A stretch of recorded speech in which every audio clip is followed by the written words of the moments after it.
Last week, we discussed the connection and integration between foundation elements, along with how structural loads were efficiently distributed throughout the system. Building on that foundation, today's presentation will focus on the foundation's construction strategy and site division of the Mercedes-Benz Stadium. In addition, we will cover the critical role of auxiliary construction equipment such as cranes, temporary foundation systems, and soaring structures, which supported efficient and safe progress during various stages of construction. Before moving on to the stadium's superstructure, it is essential to first understand these fundamental elements that ensure the stability and success of the project. In the central part of the stadium, where structural loads were relatively lighter and bedrock conditions were shallower and more predictable, fiber piers combined with spread footings were used. This method offered an economical yet structurally reliable solution. Conversely, the perimeter areas, particularly around exterior walls and mega columns, had deeper and more variable rock conditions, ranging from approximately 10 to 30 feet below grade, and were subject to higher structural loads of up to 75,000 tons. Let's examine the subsurface profile briefly. Upper soil layers consisted of mixed fill materials including silty sands, bricks, rubber, and gravel. Beneath these layers were residual silty sands, particularly weathered rock, and ultimately soil-genous bedrock at varying depths. Given these factors, a hybrid foundation strategy was developed, integrating auger cast piles extending approximately 60 to 100 feet for deeper zones subject to heavy loads of up to 7,500 tons, fiber piers installed at depths of 10 to 30 feet to improve weaker soils in shallow zones, and conventional spread footings used in suitable areas with competent soil within 5 to 10 feet of the surface. Let's now examine the fiber pier system more closely. First, precise pier locations were identified and marked based on geotechnical surveys and structural load requirements. A vibratory probe was then driven into the ground to the design depths, typically up to 27 feet. Once the probe reached the target depth, crushed stones was introduced into the cavity of 1 to 2 foot thick lifts.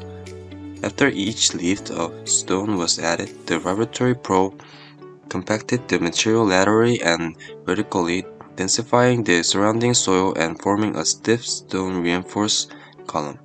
This process was repeated in successive layers until the fiber pier reached the ground surface. This method significantly reduced the potential of differential settlements, achieving performance tolerance of less than 1 inch across critical structural zones at the Mercedes-Benz Stadium site. Perimeter zones with deeper bedrock and heavier loads, vertically beneath the mega columns supporting the retractable roof, auger cast piles was utilized. At the Mercedes-Benz Stadium site, this approach was critical beneath the north and south foot truss nodes, where massive structural loads was concentrated. The auger cast installation process involved drilling to depths exceeding 55 feet using a continuous flight auger. Concrete was pumped through the auger stem under continuous pressure during withdrawal to prevent soil collapse. Steel reinforcement cages were then placed into the fresh concrete to complete the pile's structural integrity. Automated monitoring equipment recorded every step, ensuring accuracy, and load tests confirmed pile performance. Following the completion of the foundation, construction advanced to the stadium's concrete bowl. Each segment was formed using custom designed formwork, supported by angle racker formwork system and temporary racker supports to maintain precise geometry during placements. Steel rubber cages were installed within the forms to reinforce the structure. Concrete pours were scheduled at specific intervals to allow adequate curing time before adjacent segments were poured. This sequential method ensured structural integrity, minimized shrinkage, cracking, and enabled continuous quality monitoring throughout the concrete ball constructions at the Mercedes-Benz Stadium. The concrete ball partially rested on fiber piers, demonstrating effective integration between foundation and superstructure. During construction, temporary foundation systems were crucial to maintain stability. The system was deployed primarily beneath the slope, sitting tiers and cantilevered edges where concentrated loads required enhanced support. Over 41,000 modular soaring frames were used in combination with approximately 88,000 square feet of vertical formwork to stabilize the substructure during concrete placement and curing. These soaring systems were designed to resist vertical loads exceeding several thousand tons and were installed in a pace sequence that aligned with the concrete pour schedule. Due to strict settlement criteria imposed by soil conditions, temporary foundations had to match the reliability of permanent foundations. Modular support structures were prefabricated components assembled on site, providing flexibility and efficiency. Stage construction methods involved incrementally transfer loads from temporary to permanent structures to ensure continuous stability. To facilitate this project, hydraulic jacking systems were strategically installed beneath critical load transfer points such as the base of mega columns and beneath key segments of the concrete bowl. These jacks were used to finally control vertical displacements during stage unloading, allowing construction teams to gradually shift loads without inducing differential settlement of overstressing construction elements. Each jack could be individually monitored and adjusted, enabling load transitions with precision tolerance of less than tenths of an inch. This approach minimized structural stress and maintained geometric alignment throughout the construction phase. Efficient crane operations were also critical. During the concrete bowl installation, cranes facilitated lifting and positioning heavy formwork, reinforced cages, and precast seating units, ensuring precise alignment during concrete pouring. Maxim Crane Works provided 24 cranes to support the Mercedes-Benz Stadium construction, each assigned specialized lifting tasks.